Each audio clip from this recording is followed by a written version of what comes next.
அழகே அழகே சீரியல்ல அடுத்த வர எபிசோடில் லக்ஷ்மிக்கு ரொம்பவே தலைவலியே இருக்குது. யாரையுமே எழுப்பாமல் நைட்டு ஃபுல்லாக தூங்காமல் வெளியிலே உட்காந்துக்கிட்டு இருக்காங்க. அந்த நேரம் பார்த்து நம்ம மதி வந்ததுனால என்னாச்சு அப்படின்னு சொல்லிட்டு கேட்குறாங்க. வேண்டாம் வெறுப்பா, நைட்டு ஃபுல்லாக தலைவலி, சரியாக தூக்கம் கூட இல்லை, ஒரு பொட்டு தூக்கம் கூட நான் தூங்கவே இல்லை, ஒரு மருந்து போடலன்னா கூட அவர் என்னை விடவே இல்லை அப்படின்னு சொல்லிட்டு நம்ம லக்ஷ்மி வந்து புலம்பிட்டு இருக்காங்க. மனசு கேட்காம இருங்க அப்படின்னு சொல்லிட்டு மாத்திரையை கொண்டு வந்து கொடுக்குறாங்க. நம்ம விடிஞ்சதும் ஹாஸ்பிட்டலுக்கு போயிடலாம், அது வரைக்கும் கொஞ்சம் நேரம் இந்த டேப்லெட்டை போட்டுக்கோங்கன்னு சொல்லிட்டு டேப்லெட்டை வந்து கொடுக்குறாங்க. அவங்களும் போட்டுட்டு வந்து படுக்கிறாங்க. அதே மாதிரி அவங்க ஹஸ்பண்டும் வந்து வாக்கிங் போயிட்டு வந்து பார்க்குறாங்க. மறுபடியும் வெளியே தான் நம்ம லக்ஷ்மி வந்து ஹாலில் படுத்துட்ருக்காங்க. அப்போ அவர் பயங்கரமாக சத்தம் போடுறாரு. இன்னுமா விடிஞ்சும் கூட நீ எந்திரிக்கல அப்படின்னு சொல்லிட்டு.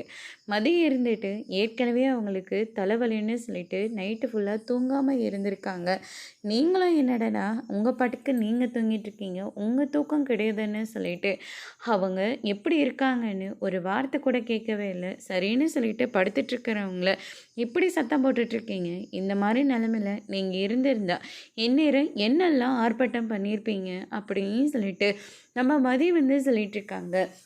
அதுக்கடுத்ததான் உங்களுக்கு தலைவலி எப்படி இருக்குது அப்படின்னு சொல்லிட்டு கேட்கவும், தலைவலி இன்னும் அப்படியே தான் இருக்குது அப்படின்ற மாதிரி வந்து சொல்லிடுறாங்க. முதல்ல உங்கள் உடம்புல என்ன பிரச்சனைன்னு நம்ம போய் பார்க்கணும், அதுக்கு நம்ம ஹாஸ்பிட்டலுக்கு போகலான்னு சொல்லிட்டு யார்கிட்டேயும் சொல்லிக்காமல் அவங்கள கூட்டிகிட்டு போகிறாங்க. அதோடு இன்னைக்கான பிரமோ முடிச்சிருக்காங்க.